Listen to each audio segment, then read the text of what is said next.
So next topic is factors affecting vibrational frequency. तो हमने Hooke's law ले लिया जिसने हमें फ्रीक्वेंसी या वेव नंबर का आइडिया दे दिया that yes you can calculate using this. अब ये जो हुक्स लॉ है ये सिर्फ हमें एक एस्टिमेशन देता है कि 2-3 बॉन्ड्स हैं, यू कैन कंपेयर कि कौन सा हायर वेव नंबर पे आएगा और कौन सा लोअर वेव नंबर पे आएगा। लेकिन अगर आपने एग्जैक्टली कैलकुलेट करना है तो हमें ये सारे फैक्टर्स कंसीडर करने पड़ेंगे। तो पहले हम देखते हैं ये फैक्टर कौन कौन से हैं। First is vibrational coupling, second is hydrogen bonding and third is electronic effect. So what is vibrational coupling? अब इसमें हम दो इन ग्रुप्स की एग्जांपल लेते हैं। फॉर एग्जांपल CH, जो एक CH बॉन्ड होता है उसकी एक स्ट्रेचिंग फ्रीक्वेंसी की वैल्यू होती है। जब दो CH बॉन्ड आते हैं, अब ये भी स्ट्रेच हो रहा है और ये भी स्ट्रेच हो रहा है, जब दो स्ट्रेचिंग वाइब्रेशन एक कॉमन सेंटर को शेयर करती हैं, इसका यानी कि ये देखो ये और ये, इसका सेंटर क्या है? कार्बन। तो ये जो दोनों वाइब्रेशंस है ना ये आपस में कपल हो जाती है। एक बॉन्ड की एक स्ट्रेचिंग फ्रीक्वेंसी थी, जब दो हुई तो दो ही होंगी, but due to the presence of this common centre यानी कि इस कार्बन की प्रेजेंस से, और वी कैन से क्योंकि इनके ओरिजिन का सेंटर कॉमन है तो ये दोनों आपस में क्या हो जाएंगी? कपल हो जाएंगी। अब कपल होके क्या है, दो कपल हो रही है तो दो ही नहीं आएगी, लेकिन एक होएगी सिमेट्रिकल स्ट्रेचिंग और एक होएगी asymmetrical stretching. And obviously asymmetrical stretching की वैल्यू कितनी है? 2962। That will appear at higher wave number as compare to symmetric stretching that will appear at 2872 centimetre inverse. अब दूसरे और तीसरे फैक्टर के पहले आउटलाइन देख लेते हैं। Second factor is hydrogen bonding. हमें पता है दो तरह की हाइड्रोजन बॉन्डिंग होती है, इंटरमॉलिक्यूलर एंड इंट्रामॉलिक्यूलर। तो एक चीज़ अपने माइंड में आप रख लो कि हाइड्रोजन बॉन्डिंग ने डाउनवर्ड शिफ्ट तो करनी ही करनी है, चाहे वो इंट्रामॉलिक्यूलर है चाहे वो इंटरमॉलिक्यूलर है। डाउनवर्ड शिफ्ट का मतलब उसने बॉन्ड को कमज़ोर करना है और उसको स्ट्रेच करने के लिए कम एनर्जी लगनी है, यानी कि जो फ्रीक्वेंसी है यानी कि वेव नंबर की वैल्यू क्या हो जाएगी? कम। नेक्स्ट आते हैं हम इलेक्ट्रॉनिक इफेक्ट की तरफ। तो इलेक्ट्रॉनिक इफेक्ट में दो तरह के इफेक्ट कंसीडर होते हैं IR में, one is inductive and second is resonance effect. So अब हम लेते हैं हाइड्रोजन बॉन्डिंग। हाइड्रोजन बॉन्डिंग हमें पता है दो टाइप की होती है, intermolecular and intramolecular hydrogen bonding. तो हाइड्रोजन बॉन्डिंग में इंटरमॉलिक्यूलर किस में होती है? वो know alcohol, phenols, carboxylic acid. जैसे मैंने स्टार्टिंग में बोला था कि दोनों ने ही डाउनवर्ड शिफ्ट तो करनी है। अब हम इन दोनों को कंपेयर करने लगे। इंटरमॉलिक्यूलर हाइड्रोजन बॉन्डिंग भी आपने पढ़ा है क्या होती है, इंट्रा भी पता है कि विद इन द मॉलिक्यूल। अब क्या होता है कि वो मॉलिक्यूल जिनमें इंटरमॉलिक्यूलर हाइड्रोजन बॉन्डिंग होती है उनके bond OH bond for example वो ज़्यादा वीक होएगा। वीक होने का मतलब उसके वेव नंबर की वैल्यू में डाउनफॉल ज़्यादा आएगा as compare to that molecule which undergo intramolecular hydrogen bonding. अब जैसे फॉर एग्जांपल हम कंपेयर करते हैं, सबसे पहले हम लेते हैं let's say this is water molecule, this is alcohol. अब अगर आप फ्री OH ग्रुप को लोगे, फ्री OH ग्रुप का मतलब होता है कि वो मॉलिक्यूल जिसमें हाइड्रोजन बॉन्डिंग नहीं हो रही। तो ये किस स्टेट में पॉसिबल है? ऑब्वियसली ये दो ही कंडीशंस में पॉसिबल है। यहाँ तो आपने गैसियस स्टेट ली है यानी कि वो मॉलिक्यूल सिंगल है, तो उस केस में हाइड्रोजन बॉन्डिंग नहीं है। तो जब आप उस केस में आप IR की वैल्यू लोगे तो उस वैल्यू को हम बोलेंगे फ्री OH, राइट। अब अगर हम इसको रिलेट करें तो जो wave number is inversely proportional to hydrogen bond, यानी कि हाइड्रोजन बॉन्ड जितना स्ट्रांग होएगा वेव नंबर की वैल्यू उतनी ही कम होएगी। Another thing is we know कि जो हाइड्रोजन बॉन्ड होती है, बॉन्ड बनाया जाता है by the most electronegative elements like fluorine, oxygen, nitrogen. अब यहाँ पे एक फैक्टर आपने अपने दिमाग में ये भी रखना है कि जितनी उस एटम की इलेक्ट्रॉन एक्टिविटी ज़्यादा होएगी उतना हाइड्रोजन बॉन्ड स्ट्रॉन्ग होएगा और उतनी ही उस बॉन्ड की वेव नंबर की वैल्यू क्या होएगी? कम, यानी कि उतना वो कमज़ोर होता जाएगा। We know out of fluorine and oxygen, nitrogen सबसे स्ट्रॉन्ग बॉन्ड कौन बनाता है? फ्लोरीन। तो जब आप इसके HF बॉन्ड को OH या NH बॉन्ड से कंपेयर करोगे तो आप देखोगे कि HF बॉन्ड के केस में फ्रीक्वेंसी का फॉल ज़्यादा आएगा। यानी कि आप HF को कंपेयर करो in gaseous state and in solution state, तो वो देखोगे कि गैसियस स्टेट में जो वैल्यू है उसके कंपैरेटिव जो आपकी सोल्यूशन स्टेट में वैल्यू बहुत कम है। तो वो कम किसने की? हाइड्रोजन बॉन्डिंग ने की। अब एक्चुअल में बेसिक कंसेप्ट क्या है, हाइड्रोजन बॉन्डिंग से बॉन्ड वीक क्यों होता है, अब हम उसको समझते हैं। फॉर एग्जाम्पल ये नॉर्मल OH बॉन्ड है, ठीक है, ये इनका अपना बॉन्ड बना हुआ था। अब जैसे ही हाइड्रोजन बॉन्ड बनना शुरू होएगा, लाइक दिस नेबरिंग एटम से स्टार्ट हो रहा है, तो आप ये देखो ना, ये बॉन्ड का मतलब इन दोनों एटम्स की इंट्रैक्शन। तो अगर हम इसको normal day to day life से कंपेयर करें तो ये दोनों फ्रेंड्स हैं, इनकी आपस में बॉन्डिंग बहुत स्ट्रांग है। जैसे ही कोई तीसरा आएगा तो ऑब्वियसली इनकी बॉन्डिंग क्या होनी हो जाएगी? वीक, क्योंकि हाइड्रोजन ने अब जो नेबरिंग ऑक्सीजन है उससे भी इंटरेक्ट करना शुरू कर दिया है। अब वीक और स्ट्रांग को हम केमिस्ट्री में कैसे लिखते हैं? वीक का मतलब होता है बॉन्ड कमजोर हो गया, यानी कि हम इसको दिखाने में बड़ा ही थिन सी लाइन शो करते हैं, और जितना हम क्लोज शो करते होते हैं दैट मीन्स वो उतना ही स्ट्रांग है। So what will happen due to the presence of hydrogen bonding, क्योंकि हाइड्रोजन की दूसरे एटम के साथ इंटरेक्शन स्टार्ट हो गई है, तो ऑब्वियसली ये बॉन्ड क्या होता जाएगा, मैं सिंपल लैंग्वेज में बोल रही हूँ, पतला होता जाएगा। पतले होने का मतलब, पतले का मतलब कमजोर, कमजोर का मतलब अब इसको स्ट्रेच करने के लिए हमें उतना जोर नहीं लगाना पड़ेगा। ऑन द अदर हैंड अगर आप फ्री OH ग्रुप लो, ऐसा OH ग्रुप जिसमें हाइड्रोजन बॉन्डिंग नहीं हो रही, तो उस केस में क्योंकि हाइड्रोजन की इंट्रैक्शन किसी और के साथ नहीं हो रही है, ये इन दोनों की ही आपस में इंट्रैक्शन है, इन दोनों की ही आपस में बॉन्डिंग है O और H की, तो ये बॉन्ड स्ट्रांग होएगा। ये बॉन्ड स्ट्रांग होने का मतलब इस केस में आपको स्ट्रेच करने के लिए ज्यादा जोर लगाना पड़ेगा। तो ये कंसेप्ट है। अब दो तरह की बॉन्डिंग हम कर रहे हैं, तो जो इंटरमॉलिक्यूलर हाइड्रोजन बॉन्डिंग होती है उससे क्या होता है, अगेन जो बैंड आते हैं वो ब्रॉड हो जाते हैं, यानी कि अगर हम इसको लें विद वेपर स्टेट फॉर्म तो उसके आएंगे शार्प बैंड्स, इसके क्या आएंगे? ब्रॉड। दूसरी चीज क्या होती है कि इंटरमॉलिक्यूलर हाइड्रोजन बॉन्डिंग में हमें पता है इट इज कंसंट्रेशन डिपेंडेंट, क्योंकि इंटरमॉलिक्यूलर हाइड्रोजन बॉन्डिंग जितनी कंसंट्रेशन ज्यादा होगी उतने नंबर ऑफ बॉन्ड ज्यादा होंगे, तो ऑब्वियसली जितनी कंसंट्रेशन आप ज्यादा लोगे उतना ही डाउनवर्ड शिफ्ट ज्यादा आएगा, जितनी कंसंट्रेशन कम होएगी उतना डाउनवर्ड शिफ्ट कम होएगा। बट ये कोई भी थ्योरी इंट्रामॉलिक्यूलर में सेट नहीं होती, क्योंकि इंट्रा में तो जो भी हो रहा है घर के अंदर ही हो रहा है, एक ही घर के अंदर हो रहा है, तो पड़ोसी 10 है या 15 है कोई डिपेंड नहीं उस पर करता, because so it is concentration independent. Second thing is कि वो मॉलिक्यूल्स जिनमें इंट्रामॉलिक्यूलर हाइड्रोजन बॉन्डिंग होती है, अगर हम उनके OH ग्रुप्स को ही कंपेयर करें विद दैट ऑफ अल्कोहल और वाटर, तो आप देखोगे कि ये बहुत शार्प होते हैं and they are well defined, जबकि हमारा इंटर में क्या था, they are broad and they are not well defined. So अब हम इसी को एक्सटेंड कर रहे हैं, हम हाइड्रोजन बॉन्डिंग में अब 3 एग्जाम्पल वो ले रहे हैं जिनमें इंटरमॉलिक्यूलर हाइड्रोजन बॉन्डिंग होती है, जैसे alcohol, carboxylic acid and amine. तो जैसे मैंने बोला कि हम कंपेयर करेंगे विद देयर गैसियस स्टेट, या हम ये कर सकते हैं अगर हमने प्योर वैल्यू लेनी है तो we can take alcohol in the form of a dilute solution in non polar solvent, क्योंकि पोलर सॉल्वेंट में भी उसकी हाइड्रोजन बॉन्डिंग शुरू हो जाती है। तो फॉर एग्जांपल अल्कोहल के केस में जो फ्री OH होता है उसकी वैल्यू किस रेंज में होती है, 3650 से 3600 सेंटीमीटर इनवर्स।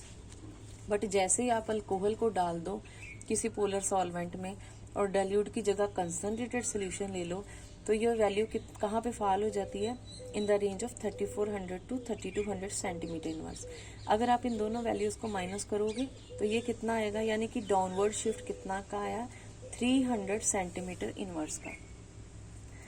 सेकंड एग्जांपल लेते हैं कार्बोक्सिलिक एसिड की।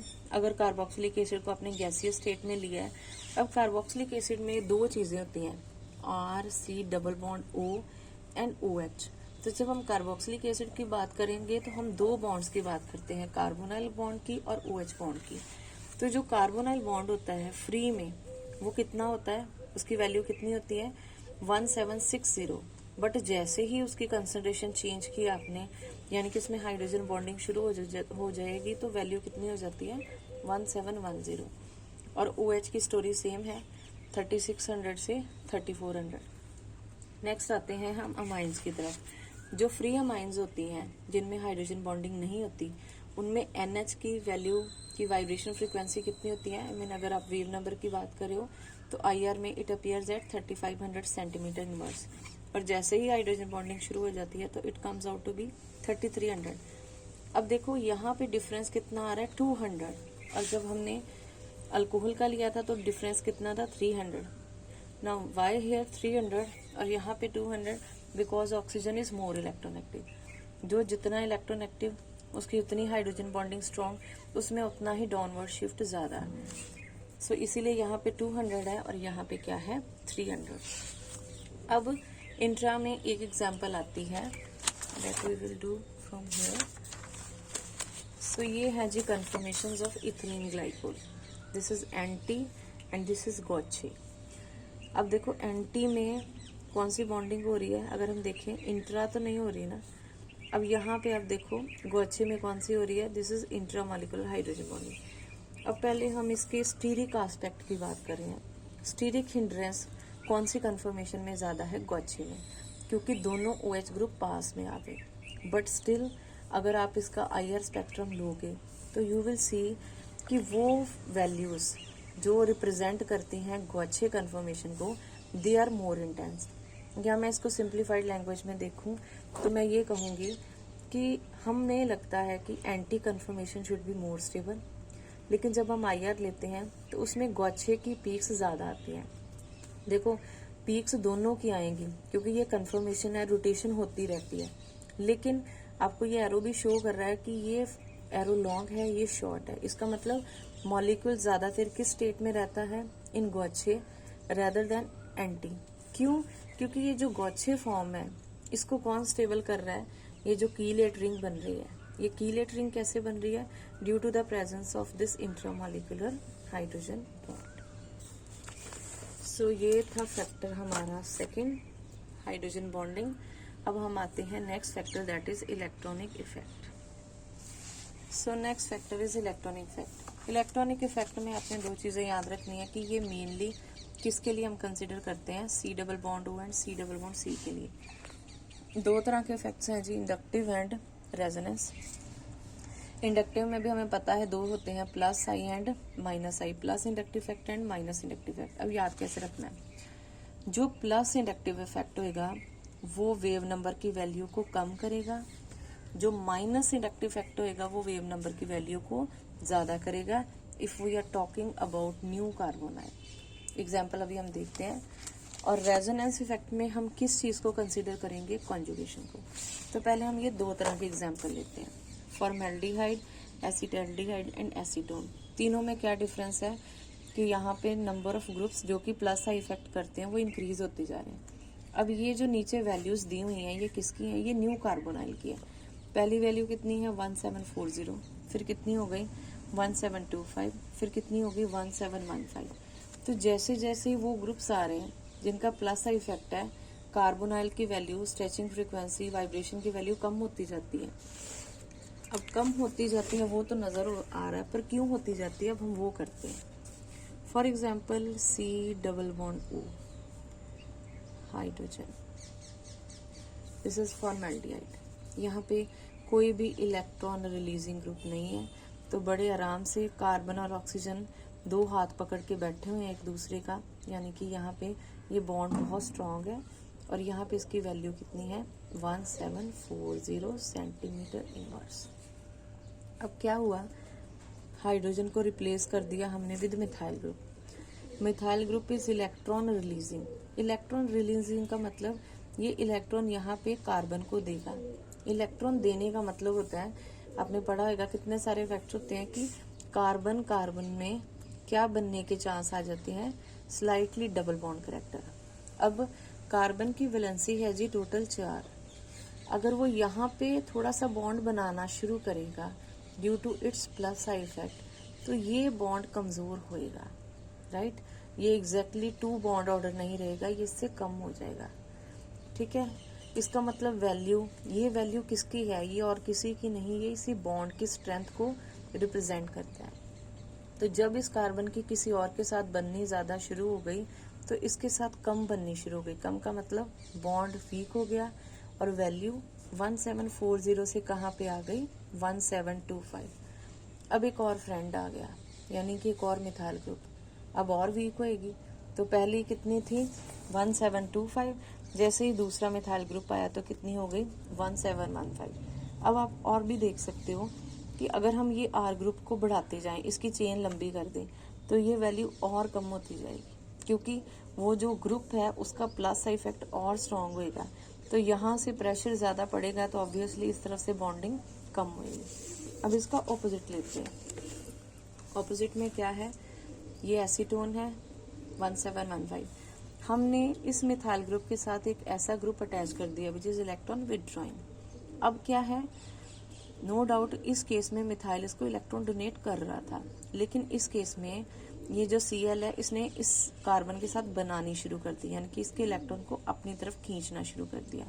And you know due to minus I effect वो चेन इफेक्ट होता है, वो पूरे मॉलिक्यूल में up to 3 bond distance operate करता है। तो क्या होएगा कि यहाँ से भी इलेक्ट्रॉन जाने मूव करने शुरू कर देंगे और यहाँ से भी। तो ओवरऑल इफेक्ट क्या होएगा, इन दोनों की बॉन्डिंग स्ट्रांग होएगी। पहले यहाँ पे बॉन्डिंग स्ट्रांग होने से ये कमजोर हुई थी, अब उल्टा होएगा। अच्छा, अब एक और Cl ग्रुप लगा दो तो ये और वैल्यू बढ़ती जाएगी। आप इसको भी ऐसे भी कर सकते हो, अगर हम Cl की जगह यहाँ पे फुलरीन लगा दें तो ये वैल्यू और भी बढ़ जाएगी। क्यों, क्योंकि वो ग्रुप जो इस चेन इफेक्ट को इंक्रीज कर रहा है, अगर आप उसको स्ट्रॉन्ग उसकी स्ट्रेंथ को बढ़ा दोगे तो ये न्यू कार्बोनाइल की वैल्यू और इंक्रीज हो जाएगी। सो नेक्स्ट हमारा था रेजोनेंस इफेक्ट। तो रेजोनेंस इफेक्ट में आपने ये याद रखना है कि अगर, क्योंकि हमने कहा था कि इलेक्ट्रॉनिक इफेक्ट ऑपरेट ही वहां पे करते जहाँ पे ये बॉन्ड्स हो, carbonyl and C double bond C। तो अगर कहीं कार्बोनाइल बॉन्ड के पास में कॉन्जुगेशन आ गई, कॉन्जुगेशन क्या होती है, डबल सिंगल डबल। तो न्यू कार्बोनाइल, अगर सपोज करो यहाँ पे डबल बॉन्ड नहीं है तो ये वैल्यू क्या होगी, जो इसकी नॉर्मल रेंज है 1725। अब जैसे ही यहाँ पे कॉन्जुगेशन आई यानी कि डबल बॉन्ड आ गया तो वैल्यू कितनी डिक्रीज हो गई, it decreases from 1725 to 1690। Similarly benzaldehyde में ये डबल सिंगल डबल, कॉन्जुगेशन से वैल्यू कम हो गई। एसिटोफिनोल में डबल सिंगल डबल, कंजुगेशन ने वैल्यू क्या कर दी, डिक्रीज। तो रेजोनेंस इफेक्ट में आप देखोगे कि कंजुगेशन के कारण क्या होता है, जो वाइब्रेशनल फ्रीक्वेंसी है वो कम हो जाती है। कौन कौन सी बॉन्ड की, C डबल बॉन्ड O की and C double bond C की। So that's all about factors influencing vibrational frequency, जिसमें हमने 3 फैक्टर मेजर किए हैं, vibrational, hydrogen bonding, electronic effect. Hydrogen bonding में हमने 2 तरह की हाइड्रोजन बॉन्डिंग स्टडी की है, इंटर एंड इंट्रा, और इलेक्ट्रॉनिक इफेक्ट में हमने इंडक्टिव और रेजोनेंस इफेक्ट को किया है।